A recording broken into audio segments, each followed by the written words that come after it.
Intrauterine growth restriction. Which one is fetal growth restricted fetus? Which one is fetal growth restricted? This is normal term baby and this is FGR fetus or IUGR fetus. We will study the IUGR in different topics like definition, pathophysiology, classification, etiology, diagnosis, and then finally management. What is FGR? It refers to a fetus that has failed to achieve its genetically determined growth potential. This term is important, genetically determined growth potential. FGR implies a pathological restriction. Okay, this is pathological. Abnormal growth with or without abnormal uterine or umbilical Doppler. Or there is arrest of growth or a shift in its rate measured longitudinally. At least when two measurements are taken 3 weeks apart and there is arrest of growth, there is no growth, then it is taken as IUGR. What is SGA? SGA, sometimes they are used simultaneously, SGA and IUGR or SGA and FGR, but SGA is only about mainly the fetal weight. It is defined as a fetus with an estimated fetal weight less than 10th percentile for gestation age. Severe SGA is effective fetal weight less than 3rd centile. But 50 to 70% of SGA fetuses are constitutionally small with fetal growth appropriate for maternal size and ethnicity.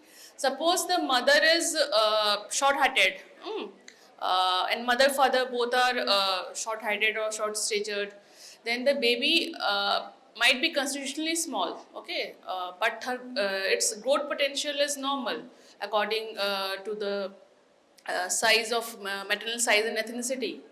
That's why all SGA fetuses not FGR, but all FGR fetuses are SGA.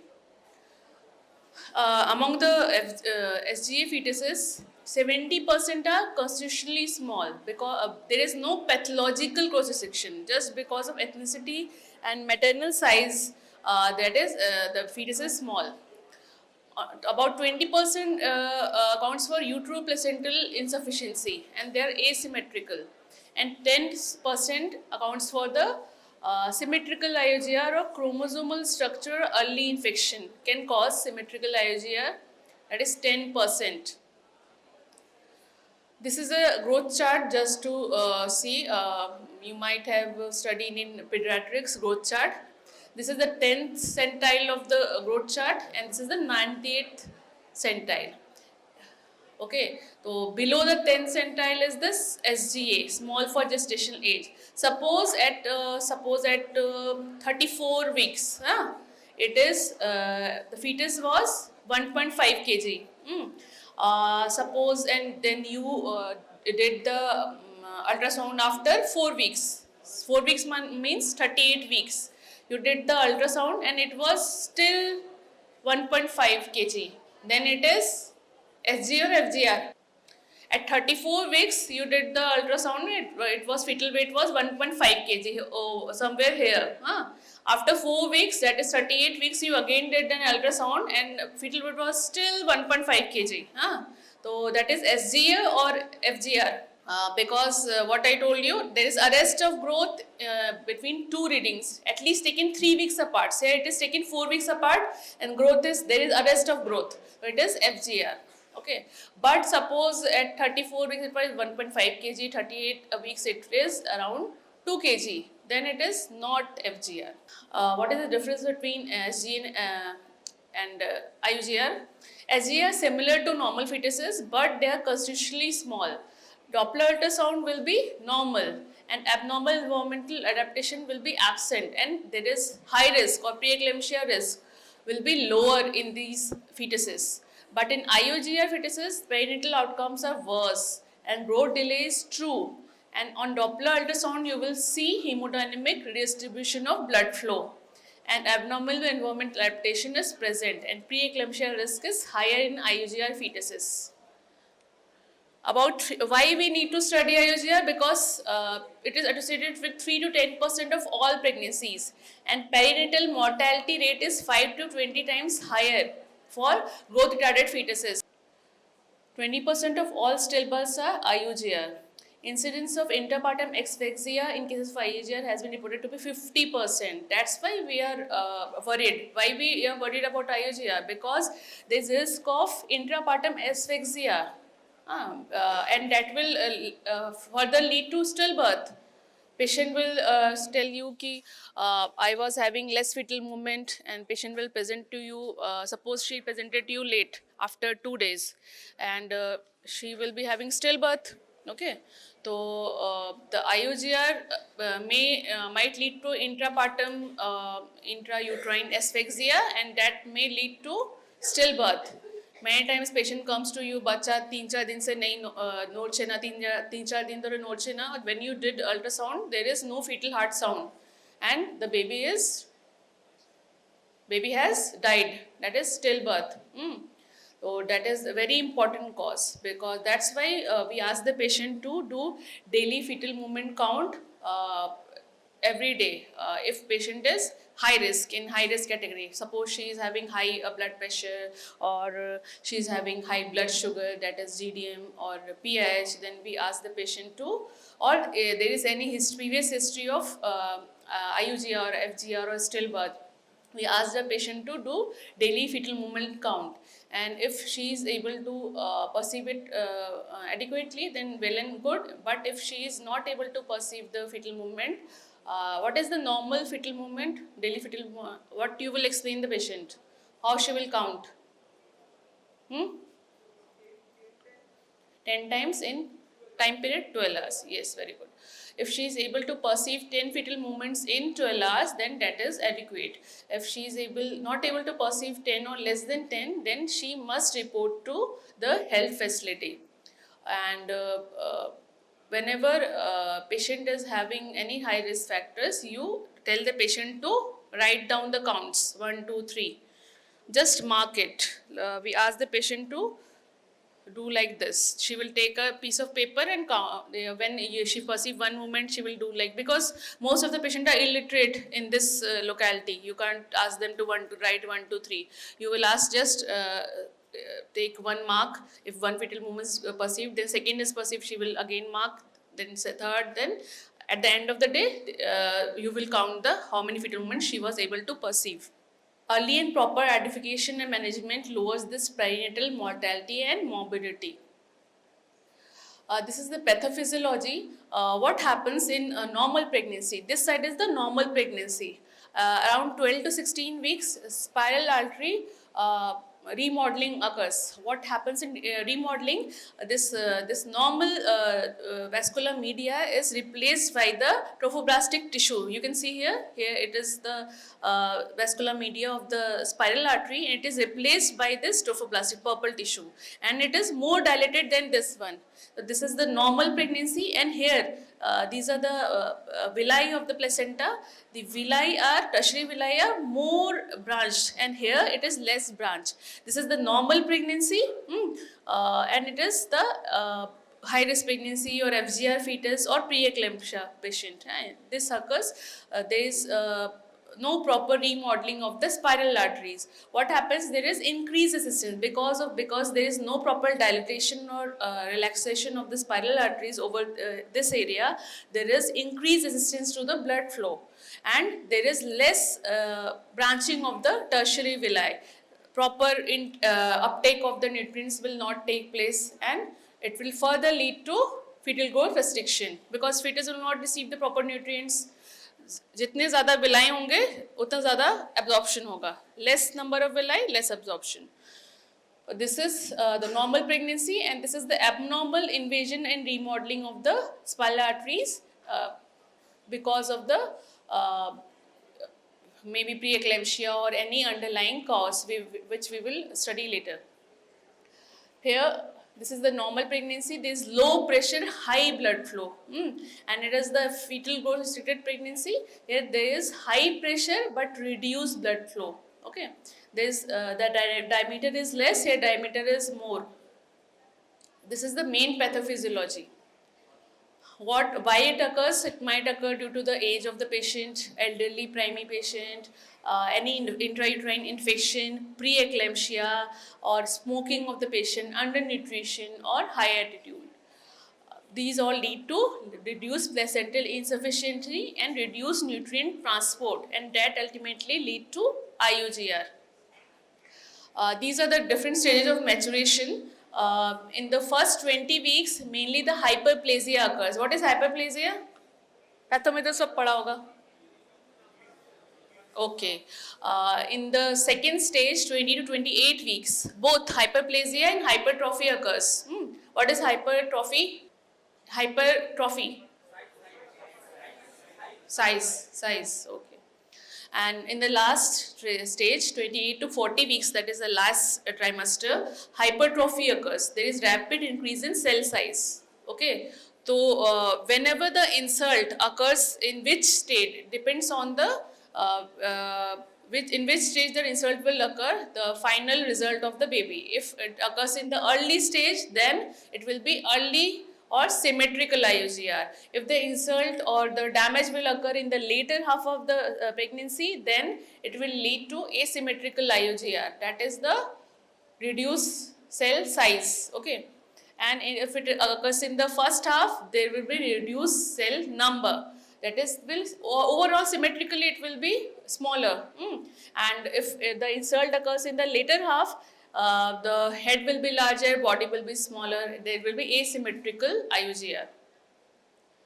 95% of fetal weight gain occurs during the last 20 weeks of gestation.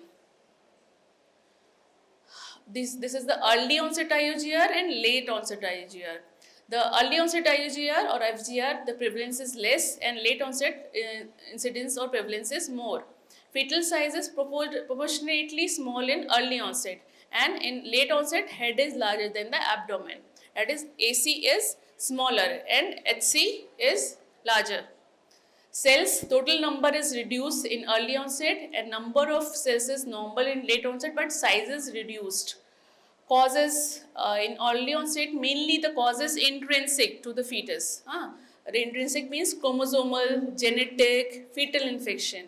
And late onset, it is mainly ki supply is less. The uteroplacental insufficiency will lead to late onset IUGR. Early onset IUGR, अच्छा कौन सा खराब है ज़्यादा? Late onset or early onset?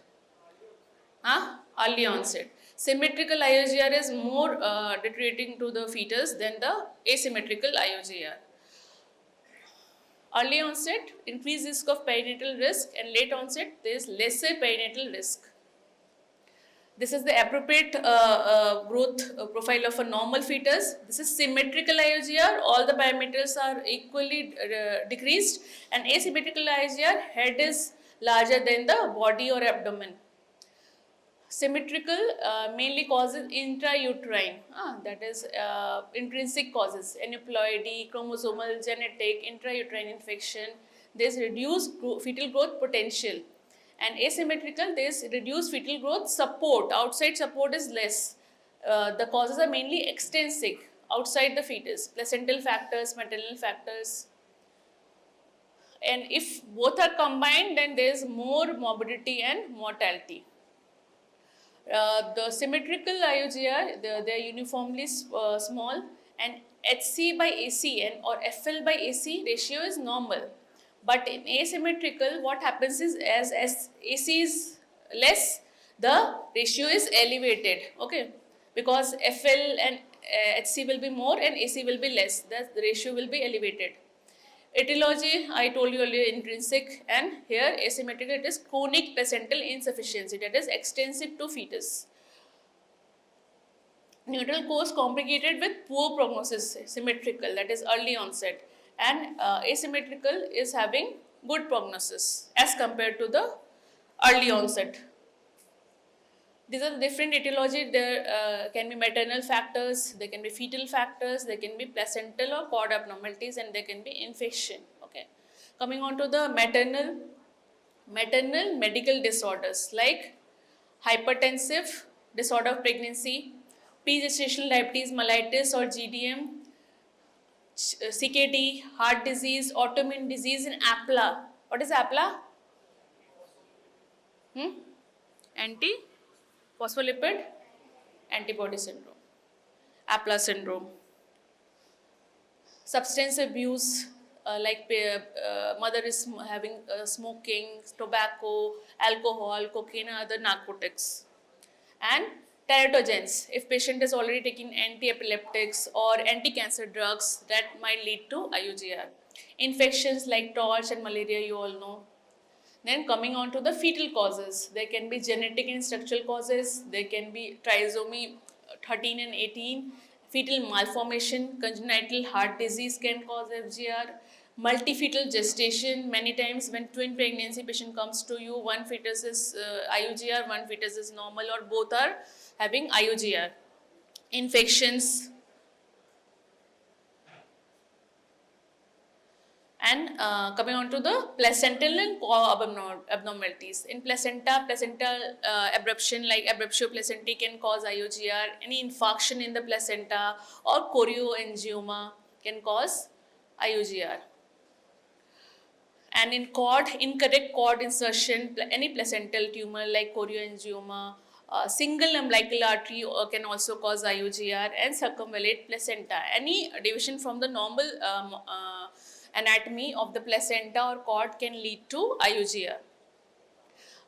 Due to placental insufficiency, there is reduced nutrients transport to the fetus, or reduced amino acid transport, and reduced oxygen delivery, and reduced neuroactive substance production. These all leads to IUGR. And one of the less told maternal cause is stress. Stress is very important. Many times we don't find any cause. Patient is not having any addiction, patient is not diabetic or not hypertensive, but we get that baby is having IUGR. So stress is the very important cause, especially in a medical profession. Every medical person, most of the medical person who is having pregnancy, they mostly 80 to 90% have IUGR because of stress. Stress is very high in medical profession. You must all have dealt with stress during exam, during preparation, during professional exam, during viva, before viva. अभी stress बहुत ज़्यादा बाकी है, अभी तो start हुआ है, अभी तो एक एग्जाम हुआ है ना फाइनल प्रॉफ का, अभी तो बहुत सारा स्ट्रेस बाकी है. Now diagnosis very crucial at which point you are able to diagnose it, and if you are able to decrease the causing factors, or when you are going to deliver the baby, it is very important. That's why diagnosis is very important. It is crucial to make an accurate diagnosis at a correct gestational age, as it determines timing of delivery and perinatal outcomes. How you will do the diagnosis? First, we will identify the risk factors. Suppose a patient is family history, she is having already, parents are diabetic and hypertensive. She is already high risk. If patient's age is more than 35, say, she is already high risk, so you have to identify the risk factors. Or she is having any history of addiction, she is high risk category. So you have to identify the risk factors. Then whenever patient comes to you during antenatal checkups, you have to examine the patient and rule out IUGR in every examination. And then final imaging, obviously ultrasound. There are different categories of risk factors. First is the previous maternal or past history. If patient was having any previous SGA, any previous history of preeclampsia, okay, and patient was having any history of addiction, there is past history, okay. And in present pregnancy, if she is having any hypertension, any diabetes, or any suppose any anti-epileptic drug she's taking, then this is the present. And apart from past history, present, and your current history. Current history, if you are taking that patient is having any stress, or she is having any infection, say intrauterine infection, she is having torch infection, or say rubella infection, then this is the present history, okay. So risk factors are divided into past, present, and any medical history. Medical means ki any she is already known diabetic, she is already known hypertensive. she is already known having epilepsy, then this is the medical history. So this is divided into 3 categories. Then coming on to the say your fetal part. What are the risk factors in fetus? Because in fetus you will not able to find the fetus relation is only infection is the simultaneously. If the infection will occur in mother, it will affect the fetus. Okay, intrauterine infection can always obviously get transferred to the fetus. The only fetus is the infection. That means the 2 reading are there is growth of arrest. Growth arrest is there between the 2 readings. That means it is IUGR. You suspect this is IUGR. You have not still not done the USG, but you suspect it. So main is fundal height and other is girth of abdomen. Girth of abdomen is taken at the level of umbilicus. Okay. And one more method is finger method, which we do in OPD. In OPD procedure. So in examination, you will first, here this is the point where you will diagnose the IUGR. When the patient presents to you, investigation comes later on. Okay? The first and foremost thing is fetal fundal height, then abdominal girth, then your, what comes after that, this is palpation part, then comes the auscultation. Fetal heart sound is good or not, if any deceleration is there or not. Normally we advise for CTG in these patients, but if you are not having CTG at that point, then you have to do the listen the fetal heart sound. This is the examination part. And then simultaneously you will measure the BP. Obviously BP is raised or normal. You will see for the blood sugar and other investigations. Okay, so clinical examination is very important. Then coming on to suppose you have examined ki this is the suppose patient is by how you will calculate the gestational age. How you will calculate gestational age. Suppose patient comes to you, she has visited you the first time, and she is suppose 34 weeks pregnancy. She told you I am 34 weeks pregnant. Or how you will calculate or confirm the gestational age?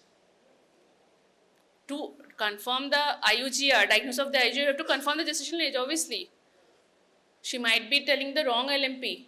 How you will confirm? You will see for the previous reports. Okay, you will confirm the gestational age by the first trimester ultrasound, which is done between 6 to 8 weeks. That is a confirmatory. You will calculate the gestational age from the first trimester ultrasound. And if the difference is more than 4 weeks, suppose she presented to you at 34 weeks, and you measured the fundal height, it was 30 weeks. Okay, and you calculate by the early ultrasound, it is 34 weeks by early ultrasound, early USG. About 6 weeks USG you calculated, it was 34 weeks, coming to 34 weeks. But on examination, when you did the examination, fundal height was only 30 weeks. Then, because the difference is 4 weeks, it is IUGR. What further you can do in this patient? अब क्या करोगे? हाँ, deliver कर दोगे? 30 weeks की foetus को deliver करोगे तो डायरेक्ट डिलीवर कर दोगे? कुछ और इन्वेस्टिगेशन नहीं होगा? हाँ, 34 में डिलीवर कर दोगे? इन्वेस्टिगेशन नहीं करोगे कुछ? Suppose fetal weight is obviously अगर 30 वीक्स है तो फीटल वेट कितना होगा? 1.2 और 1.3, 1.5 हार्डली होगा, उससे ज़्यादा तो होगा नहीं. तो डिलीवर कर दोगे डायरेक्ट? कुछ इन्वेस्टिगेशन नहीं करोगे?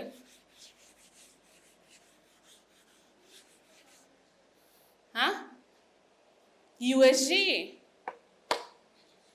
पेशेंट आएगा, यूएसजी नहीं करोगे? Now, clinical examination, you confirm the date from the first trimester scan. You will ask for the fetal movements. How is the daily fetal movement count? You will check for fetal heart rate, and fetal presentation is not that important. And if there is history of any leaking, means ki if just height is less than, suppose she is 32 weeks pregnancy and fundal height is 30 weeks, you will ask for any history of leaking PV or any dribbling, because if amniotic fluid has drained, the fundal height will automatically reduce, but it is not reduced that much, only 1 to 2 weeks difference will be there. This is the clinical examination. This is you will do the symphysio fundal height. If the discrepancy is more than 3 weeks, this is fetal growth restriction. Now you will do the investigation, USG. What you will see in USG? BPT. BPT क्या है? What is BPT? What is this? What is this? Why it is most sensitive? सब पता है, लेकिन direct delivery कर दोगे? हाँ, exam में यही तो दिक्कत है तुम लोग का, सब पता होता है, बोलते हो कुछ और ही, सब पता रहता है लेकिन एग्जाम में बोल नहीं पाते हो। हाँ? सब पता है कि एक चीज पता है, तुम लोग को जो पता है वो चैनल करना है। यू हैव स्टडीड एवरीथिंग, लेकिन वाइवा के टाइम में चैनल करना है कि हाँ इसके बाद ये वो है, ये हो सकता है, ये हो सकता है, चैनल करना है। यही प्रॉब्लम होता है वाइवा में। दैट्स वाई वी आस्क कि तुम्हारा क्लास अटेंड करो, क्योंकि ये चैनल इंपॉर्टेंट है। सीक्वेंस ऑफ जो इवेंट्स तुम माइंड में सोचोगे वो इंपॉर्टेंट है एग्जाम के टाइम में। पता तो होता है लेकिन वो एग्जाम से बाहर निकल के याद आने में क्या मतलब हुआ जब एग्जाम में नहीं बोल पाए। Why AC is because if in symmetrical IUGR there is effect on the abdomen, because fetal will try to save the brain first, and thus abdomen is compromised. Abdominal circumference decreases. Why abdominal circumference decreases? Because there is liver there. Liver accounts for the most of the abdominal circumference. When the intrauterine growth restriction occurs, fetus tries to save the heart and the brain. It channels the blood flow towards the brain. That's why the abdominal circumference decreases.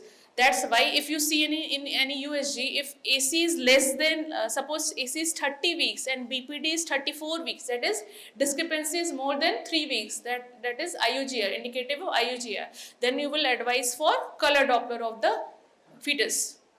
What is FL? Femoral length. Lag of सबसे more than 3 weeks we say. What is EFW? This is BPT. This is the head circumference. It is not properly visible, but just for indication, this is BPT. This is this overall is the head circumference.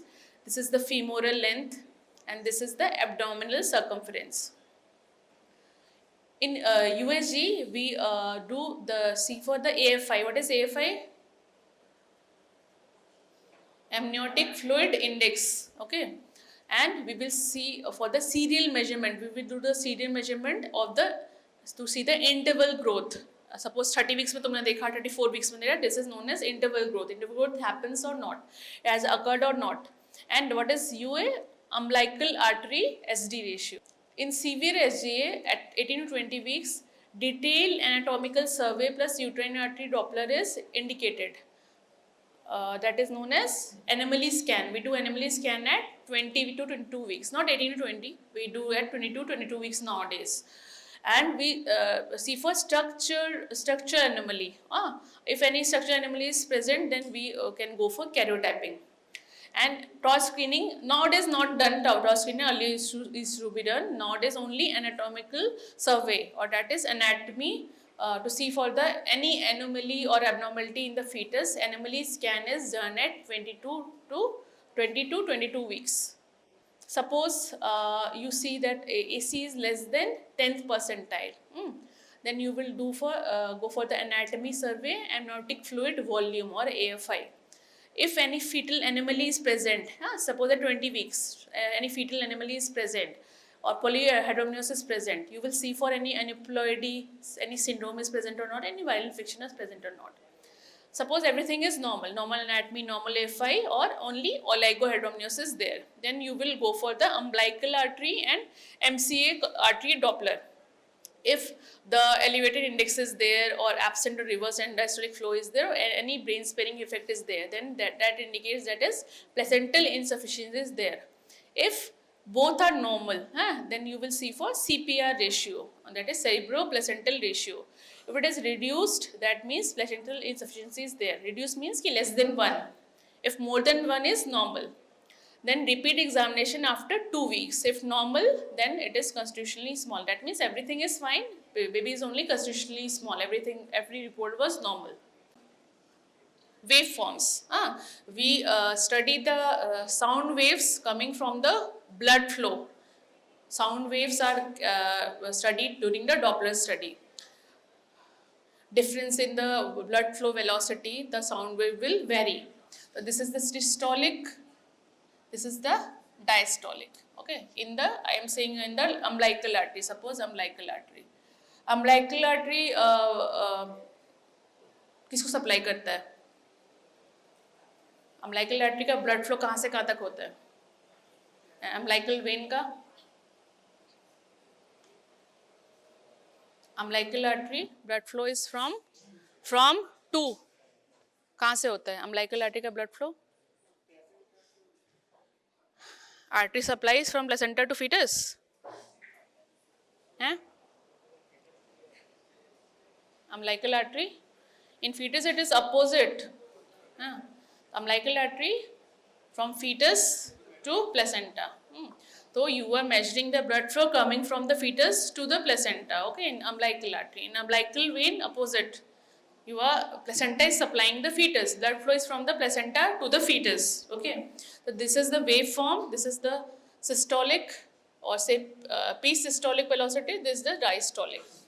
There are some indices which you need to know, but not necessary. This is just for this class purpose. But you need to know basic things: clinical examination, USG, abdominal circumference. That's all you basically need to know. But for the lecture purpose, you need to know the indices. Just see, but you don't need to remember everything. There are some ratio like SD ratio. SD ratio means peak systolic velocity by end diastolic velocity ratio. It is normally क्या होगा? जैसे gestational age बढ़ेगा, what will happen?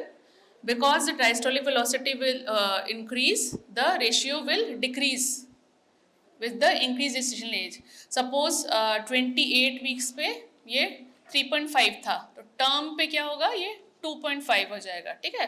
तो SD ratio normally decreases with gestational age. Okay. Next comes the PI,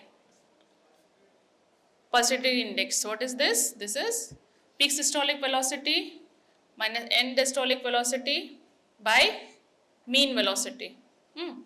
And then other is restrictive index. It is peak systolic velocity minus end diastolic velocity by peak systolic velocity. Okay. So mainly you need to know the SD ratio and PI, not RI. Normally PI जानने का ज़रूरत है, ठीक?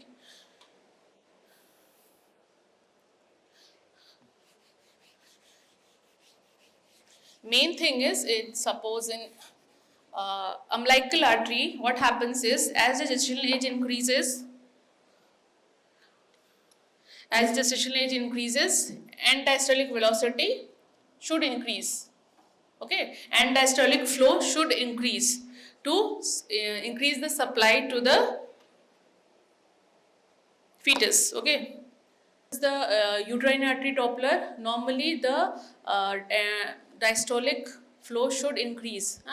There is normal impedance to flow of uterine artery in the first trimester, and there is normal impedance to flow of the uterine artery in the late second and third trimester. It has increased. Okay, it is the marker of defective remodeling of spiral arteries with consequent placental hyperperfusion associated impaired fetal growth. It is important for preeclampsia or predictive of increased risk of preeclampsia or IUGR in later half of the pregnancy. It is the uterine artery. It is normally done at 12 to 16 weeks or 20 weeks. Or later on, we especially see for umbilical artery, MCA, and ductus venosus. But early half of pregnancy, we see for uterine artery Doppler. Its significance decreases with the gestational age. Later on, we don't look for this. If in late pregnancy there is notching, there is an indicator of increased uterine vascular resistance and impaired uterine circulation, because uterine artery supplies to the uterus जहाँ पे fetus है. That's why it is very important. If any notching is present, that means it is an indicator of IUGR later on or preeclampsia later on. Umbilical artery Doppler ये सबसे main है तुम लोग के लिए important. As you can see, as the gestation age increases, end diastolic velocity increases or end diastolic flow increases. Okay. Due to decreased downstream impedance. If abnormal umbilical artery Doppler indices is there, it is associated with fetal hypoxia and increased perinatal mortality. अगर if umbilical artery end diastolic velocity is low, that means 30% of the fetal villus vasculature is abnormal. If absence of reversal of umbilical artery end diastolic velocity is there, that means 60 to 70% of the villus structure is damaged. Now coming on to the MCA Doppler. MCA Doppler, because I told you there is brain sparing effect, the blood flow will increase to the brain to save the fetus. So there is increased end diastolic flow. Okay. FGR, fetal hypoxemia, central distribution of blood flow, increased blood flow to the brain, heart and adrenal glands, reduction in flow to the peripheral circulation. MCA Doppler waveform obtained from proximal portion of the vessel immediately near to the circle of Willis. Circle of Willis यहाँ पे measure करते हैं normally. Ductus venosus flow pattern directly reflects the pressure changes within the right atrium. Ductus venosus क्या? Umbilical vein के through जा रहा है, ductus venosus through to the fetal heart. So whatever changes happens in the fetal heart, it will directly represent on the ductus venosus waveform. So absent a reversal flow during the atrial systole in the ductus venosus suggests a high risk to fetal death within 1 week. It is very the imminent sign of the fetal death. These are the fetal response to fetal hypoxia. First, there is a decrease in umbilical venous volume and liver size. AC lag is there. Then there is increased uterine artery Doppler resistance, flow distribution to MCA, compensatory vasodilatation, decreased amniotic fluid. Then absent of end diastolic flow in the umbilical artery, loss of fetal movement and variability. Then comes the reversal of. First there is absent. First there is decrease, then absent flow, then there is reversal of end diastolic flow. Then occurs the ductus venosus wave is absent or reversal is there. Then biophysical profile is decline. On NST is non-reactive. Then late distillation. And if in CTG there is late distillation, that means emittent or fetus might go to hypoxia or death. Fetal circulatory collapse and death can occur after this. So if in chronic or diagnostic markers में क्या क्या है? Uterine artery Doppler, CPR ratio, umbilical artery PI, MCA PI, and acute prognostic markers के जिसमें 7 to 10 days के within death can occur is ductus venosus PI, ductus venosus reversal and CTG deceleration. How we will manage the patient or the baby? Identify the cause of the fetal growth, treat the cause if possible, and general management. How you will manage? First, you will do the antepartum monitoring. Then we can give some medical therapy, and you have to decide when to terminate, because you have to balance between the risk of intrauterine death and the perinatal or prematurity risk after the delivery of the baby. You have to balance between the two. That's why you have to decide when to terminate the baby or the pregnancy.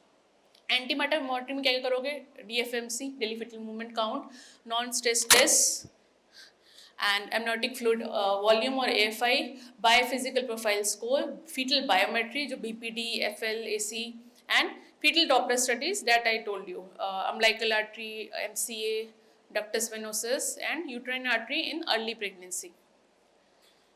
Medical therapy, there is no such major role, only the bed rest is very important, and aspirin has proven role. But heparin is normally given in APLA syndrome, not proven. Amino acids are given nowadays, but not proven yet. It is effective in this every pregnancy.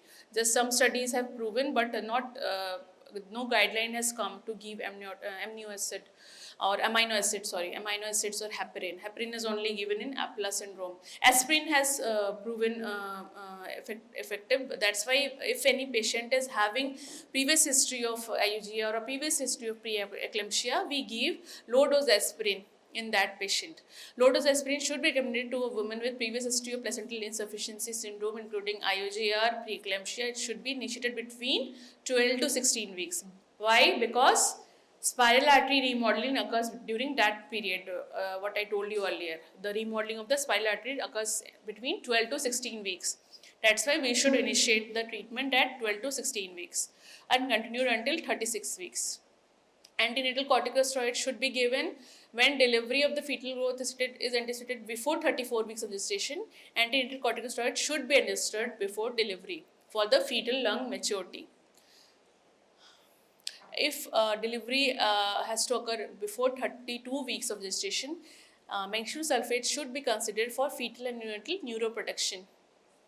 The optimal timing of delivery is determined by gestational age, the underlying etiology, if the etiology will worsen with the time or not, and possibility of extrauterine survival, very important. If you are going to deliver a 30 weeks fetus in a primary healthcare center, the baby will definitely not going to survive. That's why you have to judge or what is the setup outside of any neonatal care is available or not, or you will transfer the patient to other facility where facilities of the neonatal care are better. That's why possibility of extrauterine survival is very important. And the fetal condition, what is the fetal condition intrauterine right now, okay, or whether the fetal will survive through 3 or 4 weeks or some weeks or not. Strict fetal surveillance is needed to monitor fetal well-being and detect signs of fetal compromise. If SGA fetus is there, normal Doppler, we will deliver at 37 to 40 weeks. If SGA abnormal Doppler, we try to deliver by 37 weeks. If there is absence of end diastolic flow or reversal of end diastolic flow at 34 weeks or more, we will deliver. If it is less than 34 weeks, then we will give steroid cover, then deliver. This is the main chart. Okay, if 28 to 32 weeks patient is presented to you and this diastolic flow is present but it is low, less than normal, then we will do OPD management, outpatient management. We will monitor twice weekly by physical profile and we will do Doppler. If there is absent or reversal of end diastolic flow and ductus venosus is normal, we will admit, we'll give steroid, we will do daily NST, daily Doppler, then deliver when ductus venosus is abnormal, because it is the imminent sign. If baby can deteriorate in 1 week, that's why ductus venosus we will monitor, because the gestation is very less over here. We will try to save the baby as more as possible. We will try to keep the baby intrauterine as more as possible. We will try to increase the weight of the baby as more as possible, because if you will deliver the baby at 28 weeks in this Indian scenario or setup over here, so baby will not be able to survive most likely. Okay, that's why we will try to increase the intrauterine time period until the ductus venosus is normal. The moment ductus venosus is abnormal, we give steroid and deliver the baby. But the scenario is different for 32 to 34 weeks. If diastolic flow is present or low, then twice weekly or by physical profile Doppler study will be done. 2 weekly growth scan will be done. Delivery at 37 weeks, we will try to deliver at 37 weeks or earlier if no interval growth is there, or abnormal biphasical profile, or absent end diastolic flow, reversal of the end diastolic flow on umbilical artery Doppler. Any movement, absent or reverse flow is there, we will give steroid, admit, give steroid and try to deliver. Okay. And 34 to 37 weeks same absent reversal है तो deliver करेंगे. At that moment is deliver कर देंगे. We don't need to give steroid at 34 to 37 weeks. But here, because 32 to 34 weeks, we will give steroids. Okay. And here the same, if the diastolic flow is present but less, then we will monitor twice weekly. We will do 2 weekly growth scans, deliver 37 weeks. And if no interval growth, abnormal or absent or reversal of end diastolic flow in umbilical artery Doppler, so most important here is umbilical artery Doppler. Mode of delivery, if there is absent reversal of flow in the umbilical artery, we will do cesarean section, recommended. If the SG fetus with abnormal umbilical artery Doppler but end-diastolic velocities are present, diastolic flow is there, then we will not straight away go for cesarean section. We will try to do induction of the labor. It can be offered. But we have to explain the patient that rates of emergency C-section are increased and continuous fetal heart monitoring is recommended from the onset of uterine contraction. What are the complication of IUGR? There are some antepartum complication. Stillbirth can be there, iatrogenic prematurity, abruption can be there, perinatal stroke can be there, intrapartum abnormal fetal status, asphyxia can be there, emergency C-section rate is higher, and need for active neonatal resuscitation is there. Neonatal hypothermia, hypoglycemia, hypocalcemia, polycythemia, sepsis, coagulopathy, hepatocellular dysfunction, respiratory distress syndrome, necrotizing enterocolitis, intraventricular hemorrhage can occur in premature IUGR. The baby will be, and in long term, these increased risk of all these things in the baby will be there. But main is these things, hypothermia, hypoglycemia, these are the main thing. Then you will do the neonatal assessment. You must have studied in the pediatrics. The physical appearance is like a old age baby. There will be wrinkling of the skin, thin loose skin will be there. There will be scaphoid abdomen. Old man look is there in the fetus. And prognosis, mortality increases with prematurity. Neurodevelopmental mobilities are seen 5 to 10 times more often in IUGR infants. So, why IUGR is very important? Because you have to balance the risk of intrauterine. अगर तुमने IUGR fetus को छोड़ दिया ऐसे, obviously fetus might die. Intrauterine fetal death, maybe IFD might occur or stillbirth might occur. और अगर तुमने prematurely मानो 28 वीक्स में ही डिलीवर कर दिया तो obviously baby will die with prematurity. So we have to balance between the risk of intrauterine death and the prematurity risk of the baby. Okay, that's why IUGR diagnosis at correct time, then proper monitoring is also important. You have diagnosed or you have delivered, that is not important. You have to diagnose, then monitor the patient. अगर 34 weeks में तुमको मिल रहा है IUGR, then you can monitor the patient. Twice weekly you have to monitor the patient. Whenever the condition deteriorates, then you can deliver it. ऐसा नहीं कि तुमने first point में डायग्नोज किया and you will deliver the patient. No, you will monitor it. When the other parameters deteriorate, then you will deliver the patient, okay, or deliver the baby.